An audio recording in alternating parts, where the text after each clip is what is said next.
అత్యంతానుకూల్య ఫలసిద్ధిరస్తు. ఓం దేవీం వాచమజనయంతదేవాస్తాం విశ్వరూపాః పశవో వదంతి సానో మంత్రేశమూర్జందుహానాధేనుర్వాగస్మానుపసుష్టుతైతు అయం ముహూర్తః శుభ ముహూర్తో అస్తు. చూడండి స్వామి.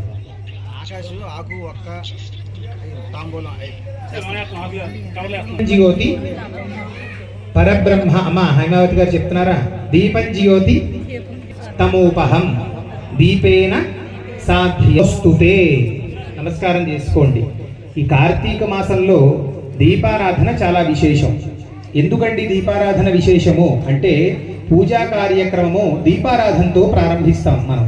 అలాగే దీపం జ్యోతి పరబ్రహ్మ దీపం సర్వతమోపహం దీపేన సాధ్యతే సర్వం పూజా దీపం నమోస్తుతే అనేటువంటి శ్లోకం చెప్తున్నాం. అలాగే సాధ్యం త్రివర్తి సంయుక్తం వహ్నినాయోజితం ప్రియం గృహాణ మంగళం దీపం త్రైలోక్యతి విరాపః భక్త్యా దీపం ప్రయచ్ఛామి దేవాయ పరమాత్మనే త్రాహిమాన్ నరకాద్ఘోరా దివ్య జ్యోతిర్ నమోస్తుతే. మనలో ఉండేటువంటి చీకటిని తొలగించడానికి దీపారాధన.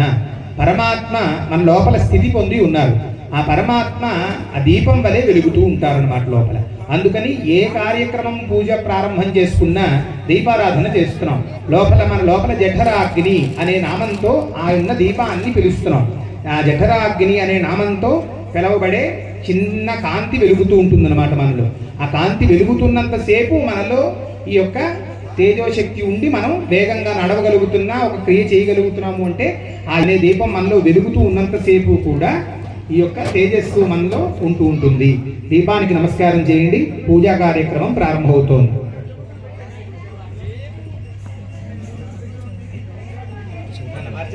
అపవిత్ర పవిత్రో వా గోత్రము పేర్లు చెప్తాను, నమస్కారం చేయండి. అస్కస్వామినః పరమశివగోత్రః నిర్గుణ నిరంజన నిర్వికల్ప నిరామయ నిరాఖ్యాత పంచారుషేయ ప్రవరాన్విత పరమశివగోత్రః మహాగణపతి స్వామినః తేజస్సంపూర్ణతాశిత్యర్థం పరమాంతశిత్యర్థం పరమశివగోత్రః పూర్ణపుష్కలాంబా సమేత హరిహరపుత్ర అయ్యప్ప స్వామినః తేజస్సంపూర్ణతాశిత్యర్థం పరమాంతశిత్యర్థం పూర్ణపుష్కలాంబా సమేత హరిహర పుత్ర అయ్యప్ప స్వామి దేవత దివ్యానుగ్రహ ప్రసాద సిద్ధ్యర్థం యజమాన యోగేనా యస్యజమానస్య గోత్రః కౌండన్య గోత్రః. నమస్కారం చేసుకుని చెప్పండి. అస్మాకం సహ కుటుంబానాం క్షేమ స్థైర్య ధైర్య విజయ అభయ ఆయుః. ఈ పుణ్యాహవాచనంలో 3 కలశలు పెట్టి ఆ యొక్క సమస్త నదీ దేవత జలాల్ని ఆ యొక్క నదీ అధిష్టాన దేవతల్ని ఇక్కడ ఆహ్వాన పలుకుతూ కూడా ఏం చెప్తున్నామంటే గంగే చిగమునే చైవ గోదావరి సరస్వతి నర్మదే సింధు కావేరియో జలే సన్నిధిం కురు. ఆ నదీ దేవతలందరినీ కూడా ఈ కలశంలో ఆహ్వాన పలికి ఆ మంత్రజలం కింద వాటిని తయారు చేశారన్నమాట ఋషులు. దాంట్లో పుణ్యం పుణ్యాహం వాచగిష్యే అని చెప్పిస్తాం ఎదుర. అంటే పుణ్యాన్ని కలగజేసే మంత్రాలు వేదంలో ఏమున్నాయో ఆ మంత్రాలు మా కోసం మీరు చదవండి అని చెప్పి బ్రాహ్మణుని మీరు ఆశ్రయిస్తారు. ఆ మంత్రం వినడం చేతనే పుణ్యం కలుగుతుంది అని చెప్పబడుతోందన్నమాట. పుణ్యం కలగజేసే మంత్రాలతో కూడుకున్నది పుణ్యాహవాచనము. పుణ్యాహవాచనం చేయడం వలన ఆశీర్వచనం అన్నమాట. ఆ మంత్రం ద్వారా వినడం చేత ఆయుర్వృద్ధి కలుగుతుంది అని చెప్పబడుతోంది. ముఖ్యంగా ఋషులు చూడండి ఎంత వాంగ్మయాన్ని దీంట్లో ఉంచారు అంటే మనం ఏం చేస్తున్నాం అంటే ఇత్తడి కలశలు పెట్టుకుని ఆరాధన చేస్తున్నాం. ఇత్తడికి ఉన్న శక్తి ఏంటండి అంటే చూడండి, మీరు ఒక 2 లక్షలు పెట్టి ఫోన్ కొన్నారు. ఫోన్ కాదు గొప్పతనం, దాంట్లో వెనకాల ఉన్నటువంటి చిన్న ఇత్తడి పళ్ళెంతో ఉన్నటువంటి చిన్న చిప్ ఉంటుంది. ఆ చిప్కే ఆ యొక్క పవర్ అన్నమాట. అలాగే గుడికి చూడండి మన ఋషులు ఇంత బాగా దీన్ని మనకు అందించారు వైదిక వాంగ్మయాన్ని వినడానికి. ఆలయం చూడండి, అది చూస్తేనే మనకి తెలుస్తుంది అనమాట. ఆలయము ముందర ధ్వజస్తంభంతో కూడుకుని పైన శిఖరం వరకు కూడా ఇత్తడిని వాడతారు. ఇత్తడి ఎందుకు వాడతారు చెప్పండి? ఆ ఇత్తడి వల్ల ఏమవుతుంది అంటే ఇత్తడికి రిసీవ్ చేసుకునే తత్వం ఉందన్నమాట. ఇత్తడితో పాటు కొన్ని లోహాలకి రిసీవ్ చేసుకునే తత్వం ఉంది మంత్రాన్ని. ఆ మంత్రం రోజు గుళ్ళో జరిగేటువంటి అర్చన వేదపారాయణ ఇలాంటివన్నీ కూడా ఆ లోహం గ్రహించి అక్కడ ఉన్నటువంటి ఆ యొక్క విగ్రహానికి మంచి శక్తిని ఇస్తుంది. అందుకని ఆలయానికి మనం వెళ్ళి కోరికలు కోరుకుంటూ ఉంటాం, అవుతూ ఉంటాయి. చూడండి, అంటే ఆలయంలో అంత విశిష్టత ఉంది. అందుకని ఇక్కడ 3 కలశాలకు కూడా ఎప్పుడైతే నీళ్లు పోసి ఆ పుణ్యాహవాచనం మంత్రాలు చదివితే అది మంత్రజలం కింద మారుతుందన్నమాట. ఆ మంత్రజలాన్ని ఈ ప్రాంగణంలో జల్లుకోవడం వలన శుద్ధత్వం వస్తుంది అని చెప్పబడుతుంది. అంత విశేషమైనటువంటి నిగూఢం ఉంది ఆ పుణ్యాహవాచనంలో. నమస్కారం చేసుకుని 3 కలశంలో అక్షతలు వేయండి. ఓం బ్రహ్మకలశమావాహయ. ఈ రెండు భగవంతుడి యొక్క ఆధీనంలో ఉన్నాయి అని చెప్పబడుతోంది.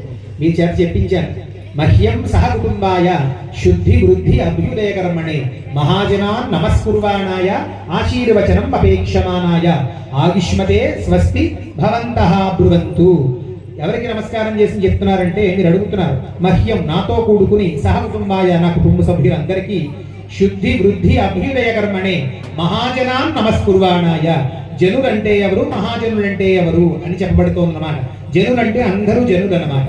మహాజనులు అంటే వేదాధ్యయనం చేసిన వాళ్ళు, శాస్త్రాధ్యయనం చేసిన వాళ్ళు, గురువులు, వీళ్ళని మహాజనులు అంటారు. ఎందుకంటే వాళ్ళ దగ్గర విశేషమైనటువంటి విద్య అనే సంపద ఉంది కాబట్టి వాళ్ళని మహాజనులు అంటున్నారు. వాళ్ళకి నమస్కారం చేయడం వల్ల మీకు ఏం కలుగుతుంది? ఆశీర్వచనం అపేక్షమానాయ. వాళ్ళ దగ్గర నుంచి మనం ఏం కోరుకుంటున్నామంటే ఆశీర్వచనం రూపంలో ఉన్నటువంటి వాళ్ళ ఆశీర్వచనాన్ని కోరుకుంటున్నాం. ఆశీర్వచనం మీ దగ్గర నుంచి మేము కోరుకుంటున్నాం. సంస్కృతంలో చెప్తున్నారు అపేక్షమానాయ ఆయుష్మతే స్వస్తి భవంతః బ్రువంతు. వేదం చెప్పింది కాబట్టి మీరు చెప్తే ఆ మంత్రానికి శక్తి ఉంది. మా మీద మంత్రం చెప్పి ఆశీర్వచనం చేసి మమ్మల్ని ఆయుష్ కలిగే విధంగా ఆశీర్వదించండి అని చెప్పి అడిగారు అన్నమాట. అందుకని బ్రాహ్మణ్ మళ్ళీ మేమందరం కూడా మీ దగ్గర అక్షతలు వేస్తూ చెప్పాం. ఆయుష్మతే స్వస్తి భవంతః బ్రువంతు మీరు అడిగాక ఆయుష్మతే స్వస్తి, ఆయుష్ కలిగేటటువంటిగా మీకు వేద పురుషుడు ఆశీర్వచనము, అయ్యప్ప స్వామి ఆశీర్వచనము మీకు లభించాలి అని చెప్పి ఆశీర్వచన రూపంలో అక్షతలు వేయడం జరిగింది. నమస్కారం చేసుకోండి. గురుర్ బ్రహ్మ గురుర్ విష్ణుర్ గురుర్దేవో మహేశ్వర గురు సాక్షాత్ పరం బ్రహ్మ తస్మై శ్రీ గురవే నమః అనే శ్లోకం చెప్తున్నాం అందరూ కూడా. దాంతో పాటు చూడండి, గురువు గారే బ్రహ్మగారు, గురువే విష్ణువు, గురువే మహేశ్వరుడు, త్రిమూర్త్యాత్మకమైనటువంటి శక్తి గురువు గారి దగ్గర ఉంది. వాళ్ళందరికన్నా అతీతమైన శక్తి ఉంది అని చెప్పబడుతుంది. ఎందుకు? ఆయన విష్ణుమూర్తి అని చెప్పి మనకు గురువు చెప్పాలి. అంటే ఎవరు? తల్లే మొదటి గురువు, తండ్రి మొదటి గురువు అన్నమాట. నాయన ఆయన భగవంతుడు, ఈశ్వరుడు, ఈశ్వర లింగము అదే అని తల్లి చెప్తే కదా మనకు తెలుస్తోంది. అలా జ్ఞానాన్ని మనకి ప్రచోదనం చేసేటువంటి వాళ్ళే పరమేశ్వరుడి యొక్క అనుగ్రహంతో ఉన్నటువంటి గురువులు. ఆ గురువు మనకి దొరకడమే విశేషం. అలాగే ఇంకొకటి చెప్పబడుతోంది శాస్త్రంలో, బ్రహ్మస్థానే కృతం పాపం విష్ణుస్థానే వినశ్రుతి, విష్ణుస్థానే కృతం పాపం శివస్థానే వినశ్రుతి, శివస్థానే కృతం పాపం గురుస్థానే వినశ్రుతి అని చెప్పబడుతోంది. అంటే బ్రహ్మగారి యొక్క స్థానంలో తెలియకుండా మనం చేసినటువంటి పాపాలు ఏవైనా ఉంటే కనుక అవి విష్ణుమూర్తి దగ్గరికి వచ్చి చెప్పుకుంటే కనుక నివృత్తి అవుతాయి.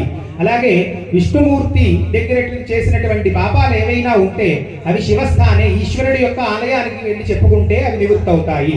శివస్థానే కృతం పాపం గురుస్థానే వినశ్రుతి అన్నారు. ఆ ముగ్గురు దగ్గర తెలియకుండా చేసినటువంటి పాపాలు ఏవైనా ఉంటే గురువు గారి దగ్గర ఆశ్రయించి గురువు గారు చెప్పినటువంటి మార్గంలో నడిస్తే ఆ పాపాలన్నీ నివృత్తి చేసేటువంటి శక్తి గురువు గారు ఒక్కడికే ఉంది. మంత్రం ద్వారానో శ్లోకం ద్వారానో మనకి ఉపదేశించి మంచి మార్గంలో మనల్ని నడిపేవాళ్లే గురువు అని చెప్పబడుతోందన్నమాట. మనలో ఉండేటువంటి అంధకారము అనేటువంటి చీకటిని తొలగించి జ్ఞానము అనే దీపాన్ని మనలో ప్రవేశింపజేసి ప్రకాశవంతంగా మనల్ని వెలిగేటట్టుగా చేసేవాళ్లే గురువు. నమస్కారం చేయండి. అంటే గురువుకి అంత విశేషాన్ని ఇచ్చారు మన యొక్క సనాతన ధర్మంలో. నమస్కారం చేసుకోండి. దండపాణి గురుస్వామి గారికి కూడా నమస్కారం చేయండి. శరణమయ్యప్ప.